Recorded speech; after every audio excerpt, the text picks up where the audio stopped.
Hello, good evening students. Day two competitive classes में आप लोगों का स्वागत है और साथ ही साथ प्रतिज्ञा के ऑनलाइन और ऑफलाइन प्लेटफॉर्म पर भी स्वागत है। जैसा कि आप लोग जानते हैं कि एसएससी जीडी के लिए हम लोग प्रैक्टिस बैच स्टार्ट कर चुके हैं और ये कंटिन्यूअस सीरीज चलती रहेगी। 4 फरवरी तक आपका पेपर होगा, उसके बाद भी चलेगा, क्योंकि पेपर वैसा ही आएगा जैसा ये सेट कराया जा रहा है। बस आप कोशिश करिए कि इनके नंबर खाली चेंज होंगे और इन क्वेश्चन को बार बार 2 बार कम से कम देखिए और देख के जाइए। आप 20 में से 20 कर देंगे या तो 19 या 18 तो पक्का कर देंगे। कंसेप्ट को समझते जाइए और बार बार ये दोनों जो वीडियो जा रहे हैं रीजनिंग और मैथ के, दोनों को देखते जाइए। पैटर्न यही रह रहा है, 3 साल से लगातार पैटर्न यही है, तो आप इनको देखिए। चलिए, पहला क्वेश्चन हम लोगों का है 70 सेंटीमीटर आधार की त्रिज्या और 14 सेंटीमीटर ऊंचाई वाले बेलन का वक्र पृष्ठीय क्षेत्रफल कितना होगा। तो देखिए, बेलन के बारे में आपको पता होगा, वैसे हम 3D में आपको दिखा दे बेलन थोड़ा। ये आपका बेलन होता है और इनके फार्मूले हम आपको यहाँ पे लिख दे रहे हैं और जब जरूरत पड़ेगा आप यहाँ से फिर से इनको देख लीजिएगा, ठीक है। ये आपका बेलन है ना, बेलन में ये आपका रेडियस होता है, नीचे यहाँ से यहाँ ये रेडियस है और ये आपको हाइट दिख ही रहा है, यहाँ से यहाँ ये h है, ये हाइट हो गया। अब बेलन की 2 बातें आपको समझ के जाना है। एक तो आपसे पूछ रहा है बेलन का वक्र पृष्ठीय क्षेत्रफल बताइए, मतलब कर्व सरफेस एरिया बताना है। कर्व सरफेस एरिया मतलब जो मुड़ा हुआ पार्ट होता है वो आपको बताना होता है। यहाँ पे भी कोई ऐसा पेज नहीं है कि आपको दिखाएं, वैसे आप समझ जाएंगे। ये राउंड वाला जो पार्ट होता है ना, इधर वाला, इसी को वक्र बोलते हैं। तो इसका फार्मूला हम तीनों लिख दे रहे हैं, आप इसको नोट डाउन करके एक जगह रख लीजिएगा ताकि ये बाद में फिर आएगा तो आप वहां से लगाएंगे। बताइए, बेलन का आयतन होता है, बेलन का आयतन, तो बेलन का आयतन आप बताइए कितना होता है। तो बेलन का आयतन जो होता है वो होता है pi R square H, pi R square H, ये बेलन का आयतन होता है। ये पाई आर स्क्वायर ये वाला होता है, ठीक है, और एच से मल्टीप्लाई करते इसका वॉल्यूम निकल जाएगा। अब इसमें भी एक वक्र सरफेस एरिया होता है, एक टोटल सरफेस एरिया होता है। तो फिलहाल क्वेश्चन में हमारा पूछा है वक्र सरफेस एरिया, तो वक्र पृष्ठ क्षेत्रफल पूछा गया है, वक्र पृष्ठ क्षेत्रफल। अब वक्र पृष्ठ क्षेत्रफल क्या होता है, तो जो मुड़ा हुआ पार्ट है वो, तो मुड़ा हुआ ये क्या है, ये है आपका परिधि, है ना। तो परिधि कितना होता है आपका 2 पाई आर एच। वृत्त का परिधि बोले तो सरकमफ्रेंस जो होता है वो कितना होता है, पेरीमीटर भी बोलते हैं इसको। तो ये होता है 2 पाई आर और इसी में एच से गुणा करेंगे तो ये वक्र पृष्ठ निकल जाएगा, ये आ गया। एक टोटल सरफेस एरिया बोलते हैं, जिसको बोलते हैं टोटल सरफेस एरिया को क्या बोलते हैं हिंदी में, कुल वक्र पृष्ठ क्षेत्रफल। कुल वक्र पृष्ठ क्षेत्रफल निकालना है, कुल वक्र, या ऐसे समझिए संपूर्ण वक्र पृष्ठ क्षेत्रफल। जब पूछ ले आपसे संपूर्ण वक्र पृष्ठ क्षेत्रफल क्या होगा, संपूर्ण वक्र पृष्ठ क्षेत्रफल, वक्र पृष्ठ क्षेत्रफल ये क्या होगा, टोटल सरफेस एरिया बोलते हैं इसको, टीएस से बोला जाता है। ये सरफेस एरिया है एस से और ये वॉल्यूम है, ठीक है। अब इसमें क्या होता है कि ये जो वक्र पृष्ठ है वो तो रहेगा ही रहेगा, मतलब 2 पाई आर एच रहेगा, प्लस में नीचे से ये पाई आर स्क्वायर और ये पाई आर स्क्वायर दोनों क्या होता है, जुड़ जाता है। तो पाई आर स्क्वायर जुड़ के कितना हो जाता है, 2 पाई आर स्क्वायर। इन तीनों को आप नोट डाउन करके रख लीजिएगा और ये जब आगे जरूरत पड़ेगा तो वहां पे हम लोग इसको करेंगे। वैसे 2D के हमने लगातार क्लास लिए हैं, जिसमें वर्ग, आयत, ट्रेपेजियम और रोम्बस और वो क्या बोलते हैं उसको, समलम चतुर्भुज, पैरेललोग्राम, ये 5 कराए हैं। उनको एक बार आप देख लेंगे। एक सवाल वहां से मिल रहा है बार बार सम चतुर्भुज से, वर्ग से तो मिलता ही रहता है, आयत से, सम चतुर्भुज थोड़ा देख लीजिएगा, ठीक है। चलिए, यहाँ से देखिए क्या बोल रहा है, 70 सेंटीमीटर आधार की त्रिज्या है, तो ये जो रेडियस आपको दे दिया गया 70, हमसे वक्र पृष्ठ ये पूछ रहा है वक्र, तो हमको क्या निकालना है, पाई, ये वाला 2 पाई आर एच, जिसमें से 2 हमको मिला है, पाई का मान हम जानते हैं कि 22/7 होता है, आर की वैल्यू 70 सेंटीमीटर दिया हुआ है आपको और एच का वैल्यू जो है वो 14 सेंटीमीटर। बस ये क्वेश्चन का काम खत्म हो गया। ये 7 से 7 कट गया है, इसका मतलब किनारे एक 0 आना है, ये तय हो गया पहले से। अब 7 से 7 ये कट गए, किनारे 0 आना है, ये 14 दूनी 28 हो गया है, 28 × 22 करना था, ये 22 दाम में 220 ये वाला कर दिया, 14 दूनी 28 कर दिया। अब आपको इसको गुणा करना था तो 0 हो गया, 22 8 176 होता है, किनारे 6 आना चाहिए, तो एक ही में किनारे 6 आ रहा है, तो ये आपका आ जाएगा 6160। 160 2 बार लिखा गया, अरे यार देखो 6160 ये आपका आंसर हो गया। कैसे लगा दिया हम इसको, ऐसे ही 160, एक तो 0 दिख ही रहा है, 22 8 176 होता तो 6 दिख गया, तो जब इतना दिख गया तो बात खत्म हो गया। आप मल्टीप्लाई करके देख लीजिएगा, ठीक है, चलिए पहला क्वेश्चन हम लोग का हो चुका है, आराम से आप देखते रहिए वीडियो को। दूसरा, PQRS के बीच जो है 8400 रुपए को बांटा गया 2/3, वहां रेशियो थोड़ा इधर उधर लिखा है, 2/3 रेशियो 3 रेशियो 1/3 में बांटा गया। तो आपको क्या करना रहता है, जब भी रेशियो ऐसा टेढ़ा रहता है ना, तो आपका काम पहला ये है कि हम इसको सीधा करेंगे। सीधा करने का मतलब बिना फ्रैक्शन नीचे, बिना डिनोमिनेटर के इसको बनाएंगे। तो 3 और 1 और 3 का मौसा कितना हो जाता है, 3 हो जाता है। 3 से 3 कट गया तो क्या बच गया, 2। और यहाँ पे 1 होता है, छुपा रहता है वो, तो 1 है तो 1 से भाग करते हैं इसमें, फिर ये गुणा कर देते हैं, तो 3 तिया कितना हो गया, 9। और 3 से 3 कट गया तो फिर ये 1 ही रह गया, तो यहाँ पे 1 ही रह गया। इसका मतलब फाइनल जो हमारा 1 के रेशियो आया वो आया 2:9:1, ये रेशियो आया। इसका मतलब जब धन बांटा गया होगा तो इसको 2 रुपया मिला होगा, इसको 9 रुपया मिला होगा, इसको 1 रुपया मिला होगा। मतलब P को मिला होगा 2 रुपया और Q को मिला होगा 9 रुपया और R को मिला होगा कितना, 1 रुपया। अब बताइए दोनों तीनों का पैसा जोड़ेंगे तो कितना आएगा, 2 9 11 1 12, 12 रुपया आएगा। लेकिन यहाँ तो कह रहा है कि टोटल पैसा कितना था, 12 रुपया नहीं था, कितना था, 8400। तो 12 का वैल्यू कितना हो जाएगा, 8400। 1 का मान निकालेंगे, 12 7 है, तो ये कितना हो जाएगा, 700। अब हमसे पूछा जा रहा आर का हिस्सा बताइए, तो आर माने 1 होता है, 1 ही का तो आ गया, तो 1 ही नहीं है, तो यहीं तो आर का हिस्सा था, तो आर का हिस्सा 1 माने 700, तो ये आंसर हो गया 4 नंबर। जब भी रेशियो आपको टेढ़ा दिखे, मतलब इस तरह बटा में दिखे, तो आप एलसीएम लेके उसको सीधा करेंगे और नीचे वाला ये छोड़ दिया जाता है, ये वाला लिख के, और यही रेशियो में बटा है, इसी को ऐड करेंगे तो इसके बराबर आ जाएगा। ठीक है, चलिए अगले क्वेश्चन पे चला जाए। 3 नंबर देखिए। 3 नंबर क्वेश्चन ये है कि स्वप्निल 16 दिनों में एक सोफा बना सकता है। रेवती के साथ मिलकर काम करते हुए वह काम को 128/17 दिनों में पूरा कर सकता है। मतलब अकेले अगर काम करेगा स्वप्निल तो वो 16 दिन में कर लेगा, और 2 लोग मिल के करेंगे तो 128/17 दिन में करेंगे। यदि रेवती अकेले काम करती है तो काम पूरा करने में रेवती को कितने दिन लगेंगे। रेवती अकेले करेगी तो चलिए देख लिया जाए। ये स्वप्निल अगर अकेले करता है तो ये करता है 16 दिन में, स्वप्निल मिल जाता है अगर रेवती के साथ तो ये करता है 128 बटा कितने दिन में, 17 दिन में। अब इन दोनों का आपको एलसीएम लेना रहता है। ठीक है, तो देखिए तो 16 और 128 का एलसीएम तो 128 ही आ जाएगा, तो ठीक हो गया ये तो। अच्छा, ये आपको पता होगा ना फ्रैक्शन का कैसे लॉसा लेते हैं। लॉसा ऐसे लिया जाता है, ये 16/1 हो गया और 128/17 हो गया। इसका एलसीएम लेने का मतलब ऊपर का लॉसा और नीचे का क्या होता है, मौसा। तो ऊपर का लॉसा लेंगे तो 128 ही आएगा और नीचे का मौसा लेंगे तो क्या आएगा, 1 आएगा।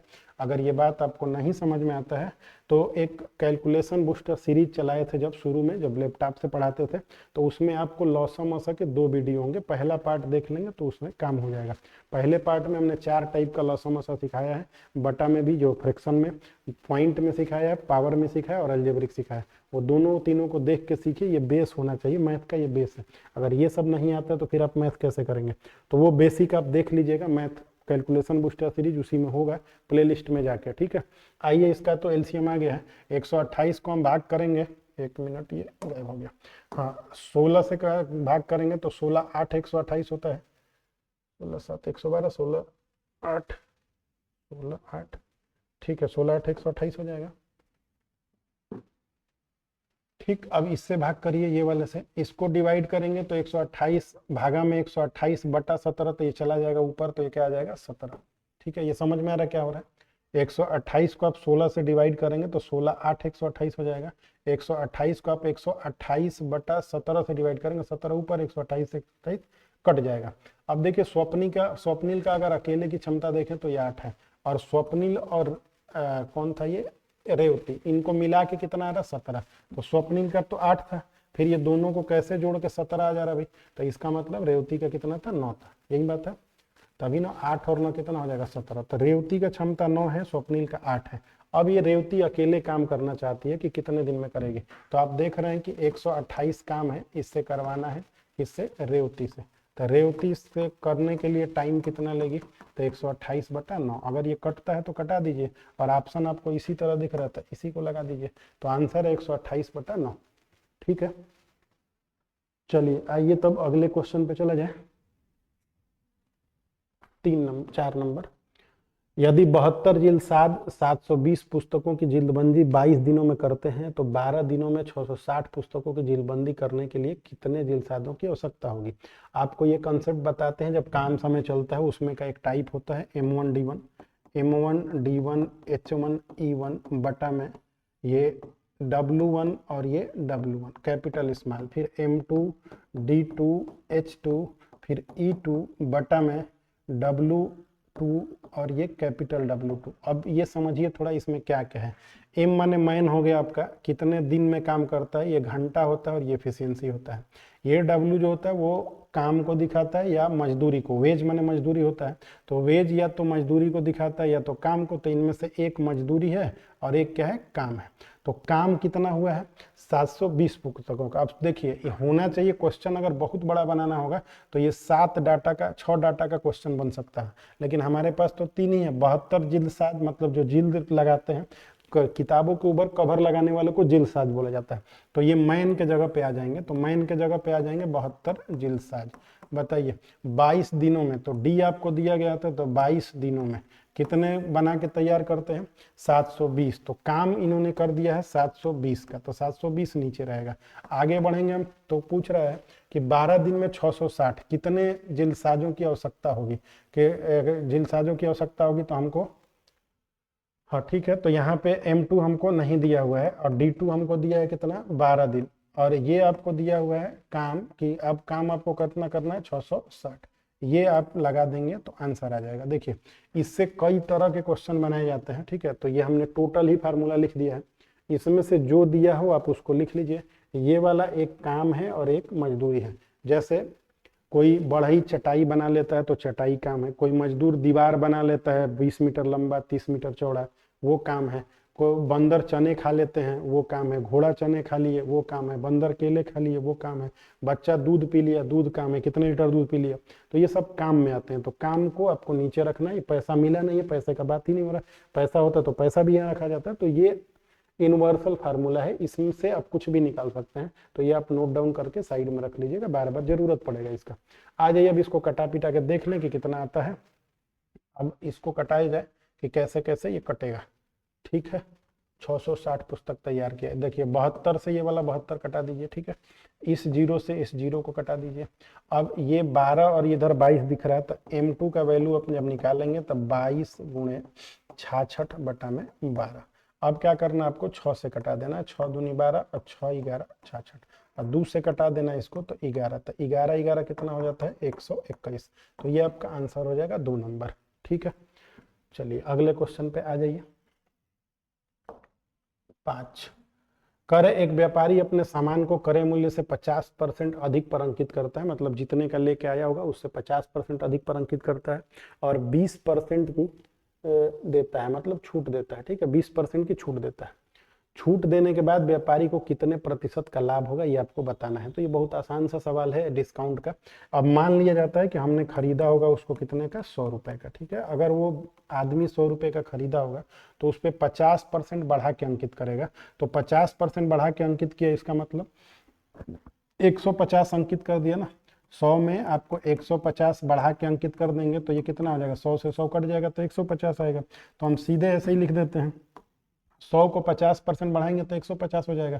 देखिए उसी को 100 माना जाता है जिसको बढ़ाना घटाना आसान रहे। अगर क्रय से बढ़ा घटा के लिख रहा है तो क्रय को 100 मान लीजिए, विक्रय से बढ़ा घटा के लिख रहा है तो विक्रय को 100 मान लीजिए। जिससे वो चीज का काम हो रहा है उसी को 100 मानेंगे, तो 100 पे बढ़ाना घटाना आसान रहता है, क्योंकि 100 ही बेस है। प्रतिशत प्रति 100 पे ही कैलकुलेशन होना है। 4% बढ़ाना है तो 104, 4% घटाना है तो 96 नीचे आ जाएगा, और बढ़ाना होगा तो ऊपर चला जाएगा। 10% बढ़ाना है 110, 10% कम करना है 90। लेकिन ये काम आप किसी दूसरे बेस पे नहीं कर सकते। 200 पे 10% बढ़ाएंगे तो 210 नहीं होगा, वो 220 हो जाएगा, क्योंकि 10% का मतलब होता है पर 100 पे बढ़ाना रहेगा 10, ठीक है। वो हम समझाएंगे फिर कभी, फिलहाल अभी ये समझिए। 100 के सामान पे 50% अधिक लिख दिया, 50% बढ़ा के लिख दिया है, तो कितना लिख दिया है 150। अब आप कभी जा रहे हैं तो देख रहे हैं कि उस वस्तु पे 150 रुपये लिखा हुआ है। उसके बाद ये 20% की छूट दे देता है। जब 20% की छूट दे देगा, इसका ये मतलब है कि 20% छोड़ दिया। तो कितना लिया आपसे, 100 टोटल परसेंट होता है, 100 में से 20 छोड़ देता है कोई, तो कितना लिया होगा, 80 लिया होगा। तो 80 लिया होगा तो इस पैसे का वो 80% लिया होगा, तो इस पैसे का 80 लिया होगा तो 80 से 80 कट जाएगा। 15 8 कितना हो जाएगा 120। इसका मतलब ये हुआ कि ये 100 रुपया के सामान को 120 रुपया में बेच दिया। बताइए फायदा कितना हुआ, 20 रुपया। 20 रुपया 100% पे कितना होता है 20%। तो 100 मानने के फायदे ये हैं कि प्रतिशत भी नहीं निकालना पड़ता है, सीधे आपको दिख रहा है 20% का फायदा हुआ। ठीक है, आ जाइए नेक्स्ट क्वेश्चन पे।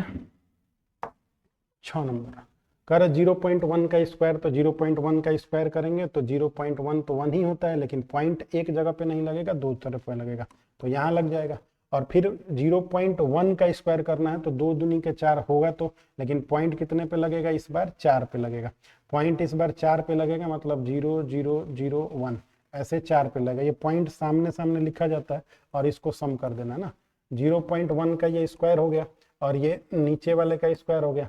अब ये पॉइंट सामने सामने लिखा जाता है, इधर आप चाहें तो 0 0 भर सकते हैं, नहीं तो छोड़ दीजिए। 1 0 1 0.0, तो ये आंसर होगा 0.0101। तो 0.0101 ये आपका 6 नंबर ऑप्शन, 6 नंबर का 2 नंबर ऑप्शन। ठीक है, आ जाइए नेक्स्ट क्वेश्चन पे। 7 नंबर। अब 7 नंबर क्या बोल रहा है ये देखिए। 7 नंबर क्वेश्चन आपसे बोल रहा है कि एक वस्तु का अंकित मूल्य उसके क्रय मूल्य से 60% अधिक है। फिर से वही सवाल हो गया, कितना आसान सा सवाल है। फिर से ये क्रय आप कितने का मानेंगे, 100 रुपया का। क्रय अगर 100 रुपए का है तो वो अंकित 60% ज्यादा करता है, तो उस पर लिखता कितना रहेगा, वो 160 लिख दिया।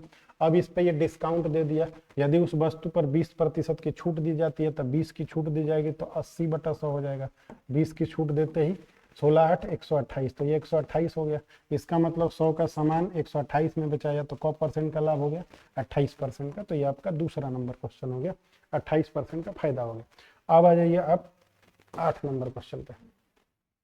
9,000 रुपए 80% की वार्षिक दर से चक्रवृद्धि ब्याज अर्धवार्षिक रूप से संयोजित पर उधार दी जाती है। 12 महीने का चक्रवृद्धि ब्याज क्या होगा। अब थोड़ा सा यहाँ पे आपको हल्का सा समझना होगा। अगर ऑफलाइन क्लास के स्टूडेंट हैं तब तो इसमें कुछ नहीं है, आप आराम से लगा सकते हैं। और अगर ऑनलाइन आप देख रहे हैं तो थोड़ा सा सुनिएगा बात को ध्यान से। यहाँ अर्धवार्षिक रूप से संयोजित होता है, इसका मतलब आधा बरस पे संयोजित होता है। इसका मतलब हर आधा साल पे ब्याज आपको मिल जाएगा। तो एक साल में आधा साल कितने होते हैं, एक साल माने 12 महीने में, अर्धवार्षिक का मतलब 6 महीना, आधा बरस माने 6 महीना। तो 12 महीने में 6 महीने कितने होंगे, 2। तो ये जो टेबल हम बनाएंगे वो टेबल बनाएंगे कितने का, 2 का। जो टाइम होगा वो 2 साइकिल में चलेगा। रेट क्या होगा, तो रेट को हम कर देते हैं आधा, तो 80 को 2 से भाग कर देते हैं, क्योंकि अर्धवार्षिक है ना, तो आधा कर दिया जाता है। तो रेट हमारा 40 का हो गया, और टाइम जो लगेगा 6 महीने का वो 2 बार लगेगा। तो टाइम 2 हो गया और रेट हमारा 40 का हो गया। अब हमसे चक्रवृद्धि ब्याज पूछा जा रहा है, तो 9,000 रुपए पे निकालना है। तो 40% को थोड़ा सा हम करेंगे सीधा हल्का सा, 40/100 करेंगे। 40/100 कितना होता है, 2/20 25 100, 2/5 होता है। अब हम इसको आराम से ऐसे निकाल लेंगे। 9,000 का पहले निकालेंगे 2/5, 9,000 का 2/5 निकालेंगे, तब 5 से कटाएंगे तो कितना हो जाएगा, 18। तो 18 दूनी 36, ये हो गया 18 दूनी 36। फिर ये 18 दूनी 36, दूसरे साल भी वही मिलेगा, मतलब दूसरे हाफ ईयरली में वही मिलेगा। फिर 3600 का निकालना पड़ता है कितना, 2/5। 3600 का 2/5 निकालिए, 5 सते 35, अब 5 दूनी 5 सते 35, अब 5 दूनी 10, फिर एक जीरो लग गया ना। 72 दूनी कितना होता है, 144, तो 1440 रुपया यहाँ मिलेगा। अब आप इसको जोड़ देंगे, यही क्या हो जाएगा, चक्रवृद्धि ब्याज।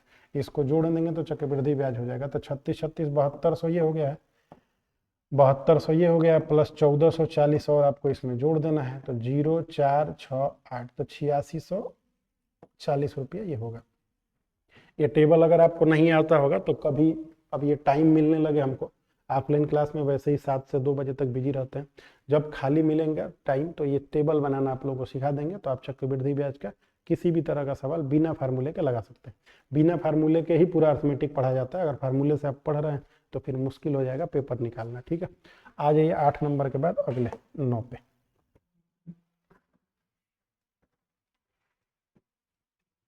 9 नंबर क्वेश्चन देखिए।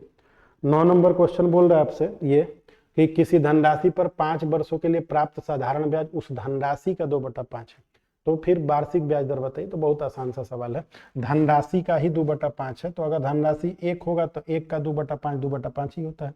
तो अगर हम धनराशि मान लेते हैं थोड़ी देर के लिए कि हमारा धनराशि 1 ही रुपये था, धनराशि 1 रुपया था, तो ब्याज कितना होगा, तो ब्याज होगा धनराशि का 2/5, धनराशि का 2/5, तो 2/5 ही तो हो जाएगा ना ब्याज। अब आपको ब्याज, साधारण ब्याज का एक ही फार्मूला होता है, ब्याज बराबर, तो ब्याज बराबर, तो ब्याज ये हो गया, ब्याज बराबर मूलधन मूलधन हमने कितना माना था 1, मूलधन गुणे दर, दर नहीं पता है, और समय कितना है हमारे पास 5, अब बटा में क्या करना है 100, तो ब्याज बराबर मूलधन गुणे दर गुणे समय बटा 100। अब आप इसको कैलकुलेट कर देंगे तो काम आपका हो जाएगा। 5 एकम में 5, 5 से कटाएंगे तो 20 बार, 5 एकम में 5 4 बार, ये 4 इधर जाएगा, तो आर का वैल्यू कितना हो जाएगा 8%। आर का आंसर हो गया 8%। ये तो दूसरा नंबर हो गया। आप चाहें तो 5 भी धनराशि मान सकते थे, 5 मान के 5 का 2/5 निकालते तो 2 ब्याज निकल जाता, 2 उधर रखते 5 इधर रखते, फिर 5 नीचे चला जाता। ठीक है, चलिए 9 नंबर के बाद आइए अगले क्वेश्चन पे 10 नंबर। अब इसको देखिए, आपको मैथ का जो पहला सेट था जो सेट कराए थे उसमें औसत का एक कॉन्सेप्ट बताए थे, उसकी योग निकाला जाता है हमेशा, योग बराबर औसत गुणे संख्या। ये कह रहा 5 संख्याओं का औसत 32 है, तो आप पांचों का जोड़ निकाल सकते हैं, आप योग निकाल सकते हैं पांचों का, क्या निकलेगा योग बराबर औसत गुणे संख्या, तो 32 पांचे कितना हो गया 160। कर यदि एक संख्या हटा दी जाए तो औसत 28 हो जाता है, तो एक संख्या हटा दी गई तो अब कितने का योग निकलेगा 4 का। ठीक है, तो औसत 28 हो गया, अब लेकिन 4 ही संख्या रह गई, तो 4 8 32 का 2, फिर लगा है हमारे पास 3, 4 दूनी 8 और 3 11। तो अब बताइए कि 5 संख्याओं का जोड़ 160 होता है और 4 संख्याओं का जोड़ 112 होता है, तो 5 संख्याओं के जोड़ में से 4 संख्या का जोड़ हटा देंगे तो जो संख्या गई है वो पता चल जाएगी। तो 10 में से 2 गया 8 और ये 5 में से 1 गया 4, ये 48 जाने वाली संख्या है, तो ये आपका आंसर है पहला वाला। 5 संख्याओं का योग हो गया 160, 4 का योग हो गया 112, 5 के योग में से 4 का योग चला गया तो वही एक संख्या है जो गई थी। इसको आप चाहे तो दूसरे तरीके से भी लगा लेंगे, लेकिन आपको थोड़ा टफ पड़ेगा फालतू में, ये छोटा सा सवाल है तो इतना ज़्यादा ड्रामा करने का जरूरत नहीं। ठीक है, आ जाइए इधर देख लीजिए 11 नंबर। विद्यार्थियों की वो अधिकतम संख्या ज्ञात कीजिए जिनके बीच 1003 चॉकलेट और 2703 कैंडी इस प्रकार बांटी जा सकती है कि प्रत्येक विद्यार्थी को प्रत्येक चॉकलेट और कैंडी की संख्या समान मिले। जब भी ऐसा सवाल आता है तो आपको मौसा लेना पड़ता है, मैक्सिमम नंबर आप देखेंगे कि किस तरह से दोनों में देखेंगे। अगर पहला सेट आप देखे होंगे तो उसमें एक सवाल था ऐसा ही, वो कैरी वाला सवाल था कि शायद ऐसा वो कोई सवाल था, मौसा का ही सवाल था, तो आपको वहाँ समझाए थे। और बार बार पेपर जो पूछे जा रहे हैं, पेपर में सवाल वहीं रह रहा है, भाषा थोड़ा सा बदल के और कभी कभी नंबर बदल के वहीं पूछे जा रहे हैं। तो आपका काम यही है कि आप रेगुलर बार बार इनको देखिए, 2 बार देखेंगे तो आपको सारे कॉन्सेप्ट क्लियर हो जाएंगे। और ज़्यादा नहीं, कम से कम अगर 10 सेट आप मैथ का 2 बार देख के जाते हैं तो आप आराम से पेपर में बढ़िया रिजल्ट ला देंगे। ठीक है, चलिए आइए इसका क्या निकालेंगे हम लोग, मौसा निकालेंगे। अब मौसा निकालेंगे तो 2 रास्ते आपके पास मौसा निकालने के, या तो डायरेक्ट इससे उसको भाग दे लीजिए, कट जाए तो मौसा हो जाता, नहीं तो बहुत अच्छे से आपको भाग विधि लगा लेंगे। बड़ा नंबर होता है तो भाग विधि लगा दिया जाता है। तो 2703 को आप भाग विधि से सॉल्व करेंगे, तो 2703 को डिवाइड करेंगे 1003 से, क बार जाएगा ये 2 बार जाएगा, तो 2 बार जाएगा तो 2003 हो जाएगा, 2006 हो जाएगा ना। अब ऊपर से देखिए 13 में से 6 गया 7 हो गया, ये वो आपका 9 है, 9 हो गया। ठीक है, और ये क्या हो गया 6 हो गया, यही ना हुआ, ठीक है ना। 13 में से 6 गया 7 हो गया, ये आपका 9 था 9 हो गया और ये 6 हो गया।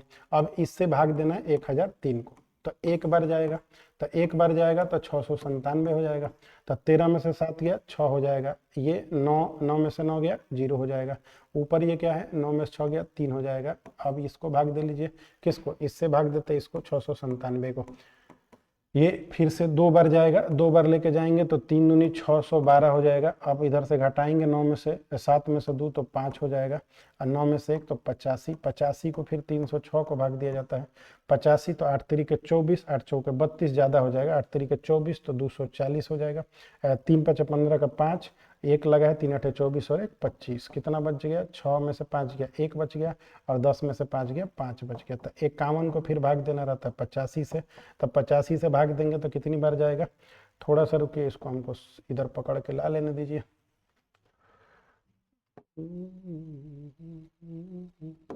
पूरा ही सेलेक्ट हो गया है, अच्छा ठीक है।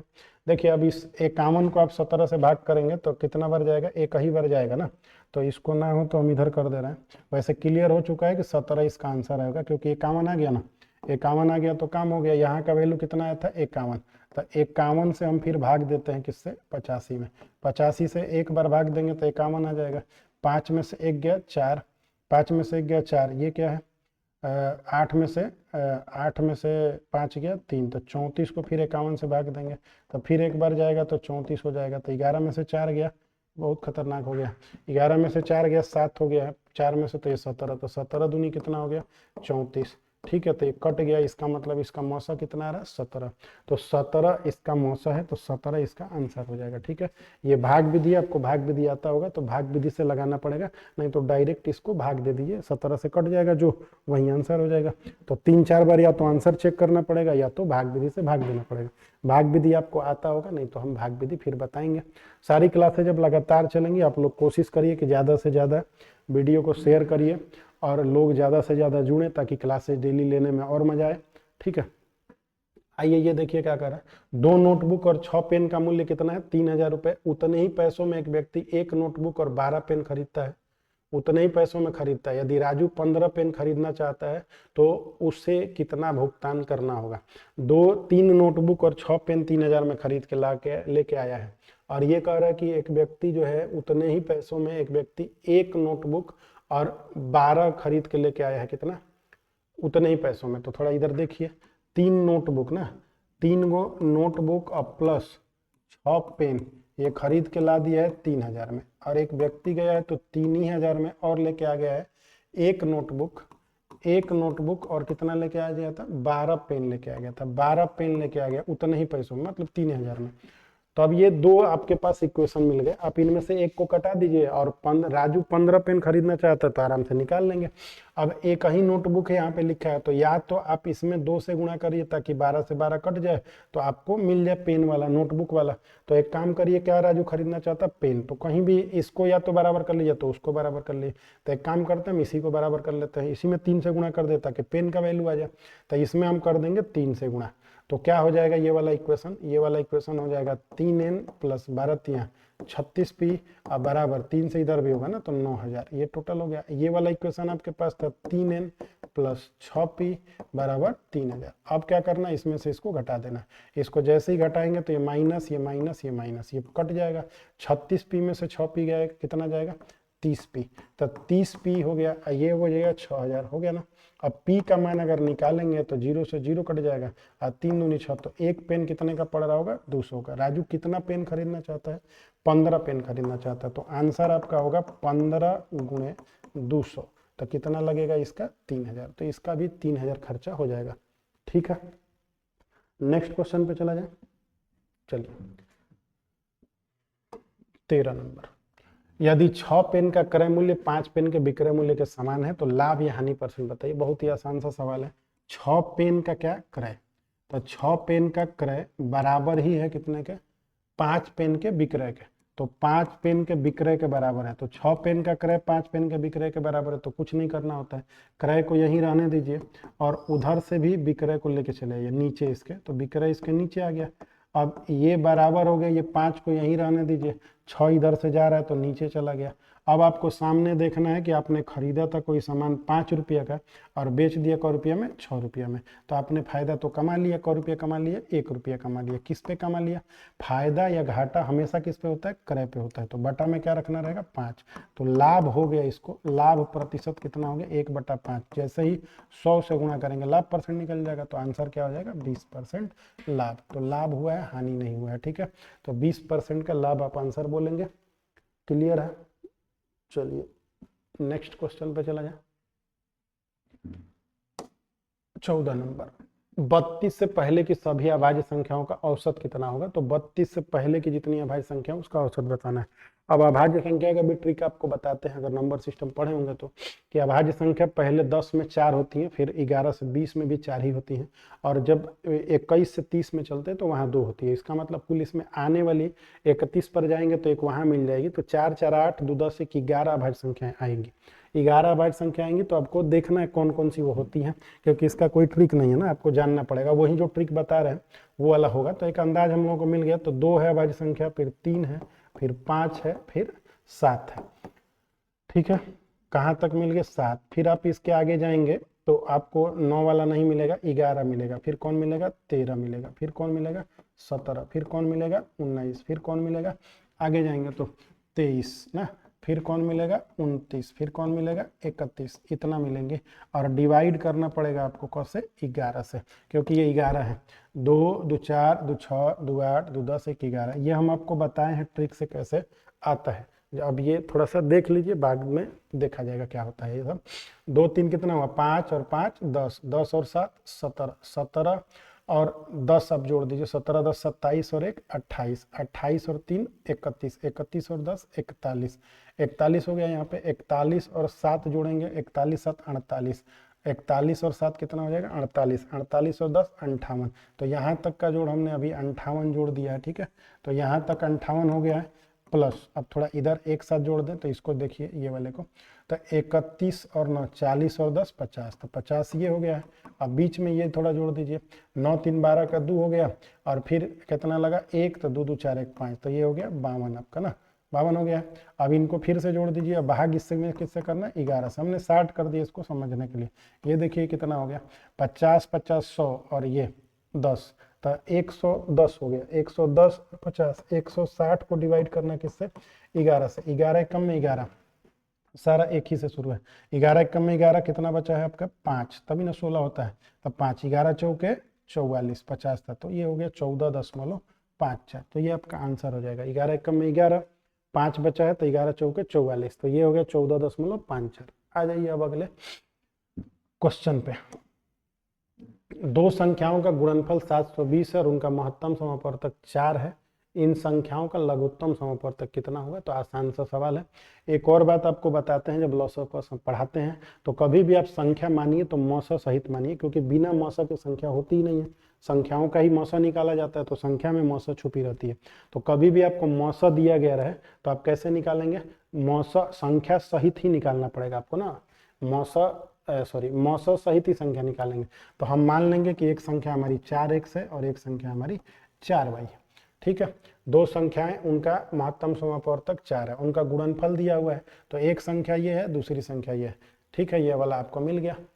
दो संख्याओं का गुणनफल आपको 720 है, उनका महत्तम समापवर्तक 4x है। इन संख्याओं का लघुत्तम समापवर्तक बताइए, ठीक है। मौसा दे दिया आपको, ठीक है। दोनों का गुणनफल आपको दिया हुआ है, तो दोनों का गुणनफल आप ऐसे गुणा कर दीजिए, पहली संख्या गुणे दूसरी संख्या। तो पहली संख्या गुणे दूसरी संख्या आपको दे दिया 720। आप x इंटू वाई निकाल लीजिए, कांस्टेंट का मान ये 16 आ जाएगा ना। 16 से आप इसको कटा सकते हैं डायरेक्ट, 16 से कटा देंगे डायरेक्ट ना। 16 5 80 तो नहीं जा रहा है, 16 चौके 64, तो 16 चौके 64, कितना बचा हम लोग के पास 6 2 8, 16 5 80। तो अब आपके पास x इंटू वाई का मान 45 आ गया। तो आपको ऐसे दो पार्ट में इनको तोड़ देना है कि इनका मौसा 1 हो जाए। तो एक को 5 रख लीजिए, एक को 9 रख लीजिए। क्या ये करेंगे तो काम हो जाएगा? अब हमसे पूछ रहा है कि इनका मौसा बता दीजिए कितना होगा। तो यहाँ पे x का मान रखेंगे, तो 4 इंटू 4 मतलब कितना हो गया ये 16। या ऐसे मत निकालिए मौसा, हम बता रहे कैसे निकालिए। 4x और 4y का बताइए मौसा कितना होगा। तब मौसा बताएंगे कि इनका मौसा कर रहे हैं, लौसा बताना है ना।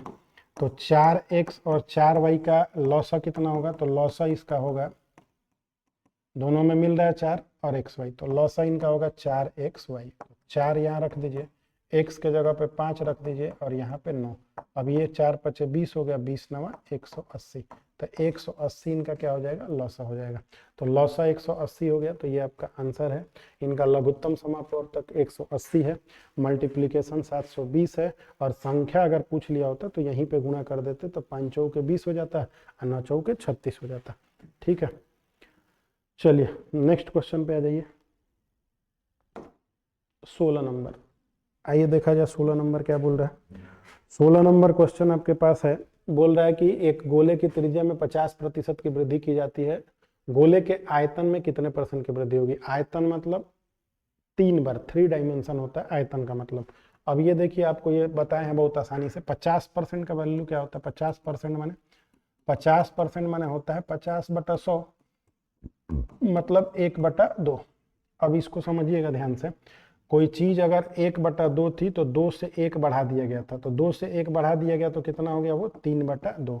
जब ये 2 से 1 बढ़ाया तभी ना 50% का वृद्धि हुआ। देखिए फिर से सुनिएगा, 50% की वैल्यू 1/2 होती है, तो 2 में अगर आप 1 जोड़ देंगे तो वो 3 हो जाएगा। इसका मतलब वो वैल्यू कितना हो गया? 2 3/2, 1 जोड़ रहा है ना इसमें 50 में, 2 में 1, तो ये हो गया। अब जब भी आयतन पूछा जाएगा तो ये चीज को आप 3 बार करेंगे, और जब क्षेत्रफल पूछा जाएगा तो कब बार करेंगे, 2 बार। हमसे पूछा है कि आयतन, तो हम 3 बार ये चीज करेंगे, 3/2 फिर गुणा करेंगे 3/2, तो तितली के 9 तिरी 27 और बटा में कितना होगा, 2 दूनी के 4 दूनी 8।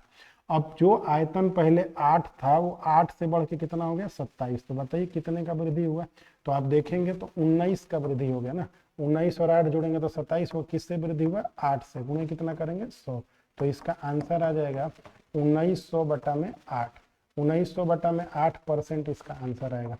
तो आप कटाइए, 8 दूनी 16, 2 से हमारे कई आंसर शुरू हैं, ये वाला तो कैंसिल हो गया है। 8 दूनी 16, कितना बचा, 3। तो 8 3 के कितना होता है, 24 ना, 8 3 के 24। तो ये 3 से शुरू होने वाले 2 आंसर अब रह गए। 8 दूनी 16, 3 बचा है, तो 8 3 के 24, 6 बचा है ना, तो 8 7 56, तो 237। तो ये आंसर हो गया। इसके बाद पॉइंट लगा लेना है। ये परसेंटेज के कंसेप्ट है, तो परसेंटेज का एक वीडियो बनाए थे, उसको देखिएगा थोड़ा सा, ये फ्रैक्शन आपको समझ में आएगा कि हम ये कैसे कर रहे हैं, ठीक है। और अभी भी समझ में आया ही होगा, ये 50% की वैल्यू 1/2 है। 2 में अगर आप 1 जोड़ देंगे इसका मतलब 50% का वृद्धि हो गया। तो 2 में 1 जोड़ दिए तो 3 हो गया, 3/2 कर दिए। पहले हमारा पुराना 2 था, उसमें हम 1 जोड़ के 3 बना दिए थे नया वाला, तो नया हमारा 27 हो गया, पुराना वाला कितना था, 8 था। क्षेत्रफल का जब भी बात करेगा हम 2 बार करेंगे, और क्यूब का जब बात करेगा 3 बार करेंगे। क्यूब का वॉल्यूम का बात करेगा तो 3 बार, चाहे वो बेलन हो, शंकु हो, गोला हो, कुछ भी। चलिए 17 नंबर क्वेश्चन देखिए। 17 नंबर क्वेश्चन बोल रहा है कि 384 मीटर लंबी एक रेलगाड़ी एक बिजली के खंभे को 12 सेकंड में पार कर जाती है, और विपरीत दिशा से यात्रा कर रही समान लंबाई की दूसरी रेलगाड़ी को 12 सेकंड में पार कर जाती है। दूसरी रेलगाड़ी की चाल बताइए। थोड़ा सा समझने वाला सवाल है, बस आप थोड़ा ध्यान दीजिएगा। 384 मीटर लंबी एक रेलगाड़ी है, एक बिजली के खंभे को जब भी कोई पार करता है, चाहे आदमी को पार करता है, तो ट्रेन को अपनी लंबाई के बराबर पार करना पड़ता है। ये मान लीजिए बिजली का खंभा है, इसको जब ये पार करेगी तो आपको ट्रेन के लंबाई के बराबर चलना पड़ेगा। तो दूरी इसका कितना हो गया, इस बिजली के खंभे को पार करने के लिए दूरी कितना हुआ, तो दूरी हो गया 384। समय कितना हो गया, 12। तो हम ट्रेन की चाल निकाल लेंगे। तो ट्रेन की चाल कैसे निकलेगी, चाल बराबर होता है दूरी बटा समय। दूरी कितना है, 384, समय कितना है, 12। तो हम इसको इससे कटा देंगे, 12 तियां 36 और 2 लगा है तो 12 दूनी 12 तियां 36, 2 लगा है तो 12 दूनी 24। तो 32 मीटर पर सेकंड क्या है, 32 मीटर पर सेकंड हमारा स्पीड पता चल गया ट्रेन का। वो कहाँ से निकल गया, कभी भी आदमी को ट्रेन पार करे या बिजली के खंभे को पार करे तो उसे अपनी लंबाई के बराबर दूरी तय करनी होती है। ये बात हम बताए हैं कई बार, और अभी भी आप नोट करके रख सकते हैं कि कभी भी किसी सिग्नल को पार करे, पोल को पार करे, आदमी को पार करे, चाहे वो आदमी ट्रेन में बैठा हो, चाहे प्लेटफॉर्म पर लेट गया हो, चाहे प्लेटफॉर्म पे खड़ा हो, उससे हमको मतलब नहीं है। आदमी का नाम आते ही आपको ये सोचना है कि जो ट्रेन की लंबाई होगी वो क्या होगी, दूरी होगी वो क्या होगी, ट्रेन की लंबाई होगी। एक बात क्लियर है, ट्रेन का चाल हमने निकाल लिया। अब आगे वाले में क्या बोल रहा है, विपरीत दिशा में यात्रा कर रही समान लंबाई की दूसरी ट्रेन। अब विपरीत दिशा में कर रही है, इसका मतलब एक ट्रेन ऐसे जा रही है, एक ट्रेन ऐसे जा रही है। आपको पिछले मैथ के वीडियो में बताए होंगे कि जब भी ये ट्रेनें ऐसे पार करेंगी तो चाल तो जुटेगा, चाल जुटेगा, लेकिन दूरी भी हर हाल में जुटेगा। इधर से इसको पार करेगी, इतना दूर चलना पड़ रहा है, फिर इसको पार करके इतना दूर, तो दूरी जुटेगा। अब इधर से भी चलेगी तो दूरी, ये इसको पार करना है, इसको पार करना है, तो पहले ये चलेगी, फिर खुद को पार करेगी, तो दूरी दोनों ही केसों में जुटेगा, इसमें और इसमें, लेकिन चाल इसमें आपका जुटेगा और इधर वाले में घटेगा। ये पिछले वीडियो में भी बताए थे, अभी भी बता रहे हैं। अब देखिए ट्रेन तो हमारी एक जा रही थी इधर से 384 वाली, एक उधर से भी आ रही 384, क्योंकि लिखा हुआ सवाल में कि समान लंबाई वाली दूसरी ट्रेन है। रेलगाड़ी को क सेकंड में पार कर दी, 12 सेकंड में। तो टाइम हमको दे दिया गया, तो सब तो दे ही दिया गया। देखिए दूरी हमको दे दिया गया, दूरी बताइए कितना होगा, 384, 384, तो 4 4 8, 8 8 16 का 6, एक लगा है, 3 3 6 1 7, तो दूरी हमको मिल गया। समय भी हमको दिया गया था, समय कितना है, 12 सेकंड हो गया। चाल एक ट्रेन का पता चल गया था, चाल हमको पहले वाली ट्रेन का पता चल गया था जो हमने निकाला था, कितना निकाला था, 32 मीटर पर सेकंड। अब ट्रेन उधर से आ रही थी, इसका तो चाल पता है, इधर वाले का नहीं पता है, तो दूसरे वाली ट्रेन का चाल कितना होगा, वो x मान लेते हैं, ठीक है। अब दोनों ऐसे चलेंगे तो चाल ही तो पूछ रहे, चाल मीटर पर सेकंड में, तो आसान सा बात है। चाल बराबर क्या होता है, दूरी बटा समय। चाल बराबर होता है दूरी बटा समय, तो अब ध्यान रखिएगा थोड़ा, चाल इधर से और इधर से दोनों जुट रहा है ना, तो 32 और प्लस क्या हो जाएगा x जुट गया। चाल बराबर क्या होता है दूरी बटा समय। दूरी हमारे पास कितना है 768, 700 कितना है 68, और समय हमारे पास कितना है समय 12 सेकेंड। अब हम इसको कटा देंगे तो 12 छक्के 72, 12 छक्के 72 कितना बचा 4, तो 12 चौके 48। तो ये अब उसको उधर भेज दीजिए, तो x बराबर होगा 64 माइनस 32, तो 32 मीटर ही पर सेकेंड इसका भी आंसर हो गया। 32 मीटर पर सेकेंड ये आपका आंसर है। ठीक है, तो x का मान 32 मिनट। थोड़ा समझने वाला सवाल है, एक बार फिर से थोड़ा पीछे करके फिर समझेंगे। कभी भी चाल इधर से जुटेगा इधर से घटेगा। दूरी हमेशा ट्रेनों को पार करते टाइम चाहे इस दिशा से पार करे चाहे इस दिशा से पार करे, दूरी हर हाल में जोड़ना है, इसको आपको नोट करना है। ठीक है, पिछले वीडियो में भी बताए थे, करे यदि x का 45%, x का 45% तो 45/100, x का 45% y के 15% के बराबर है, तो y के 15% के बराबर है, तो y का 15% निकालिए, तो ये दोनों कट गया।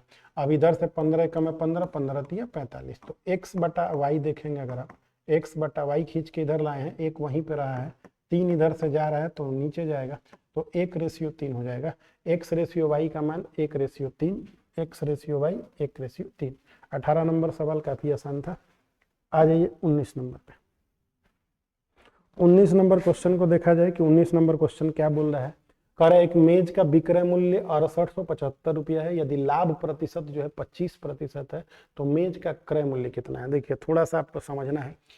आप जो कोई दुकान पे से आप सामान खरीद के लेके आ गए, मान लीजिए कि यहीं आपको मार्कर लेके आना था, लेके आप आ गए, मान लीजिए आपने 100 रुपया का लेके आया, तो ये बताइए 100 रुपया में दुकानदार आपको अपना लाभ जोड़ के दिया होगा, इसका मतलब दुकानदार के लिए कहीं ना कहीं 80 रुपये का होगा या 90 रुपये का होगा, तभी तो आपको 100 रुपया में दिया है फायदा कमाने के लिए।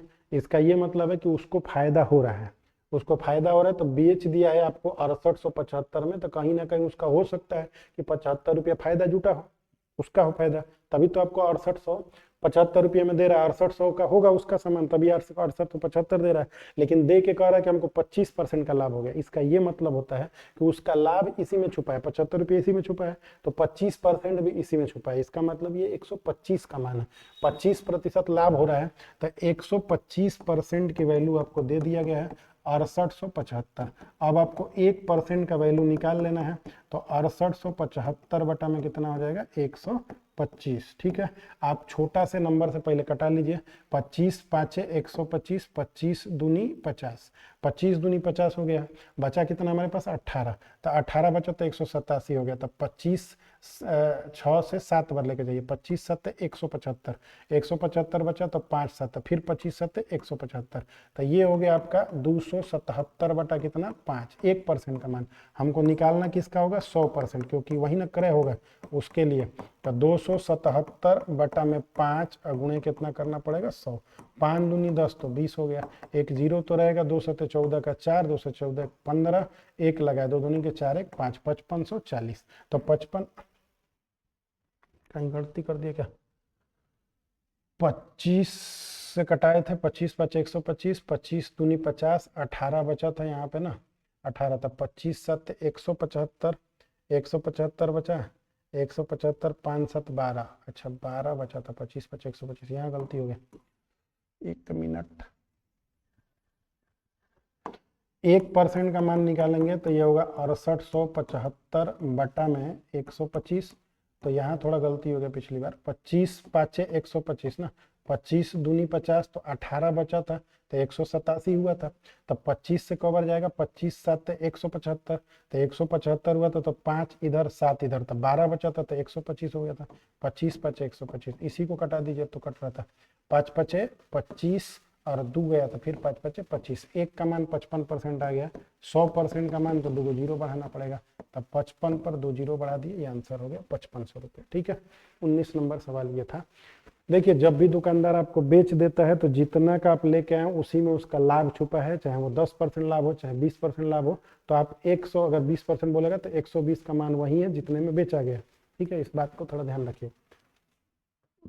20 नंबर क्वेश्चन देखिए, किसी संख्या के 20% का 25%, अब ये कोई संख्या है, इसके 20% का 25%, किसी संख्या के 20% का 25% 250 के बराबर है, मतलब ये वैल्यू बराबर है कितने के, 250। पूछ रहा है कि उस संख्या का 35% बताओ, तो पहले संख्या पता तो कर ले तब ना बताएंगे।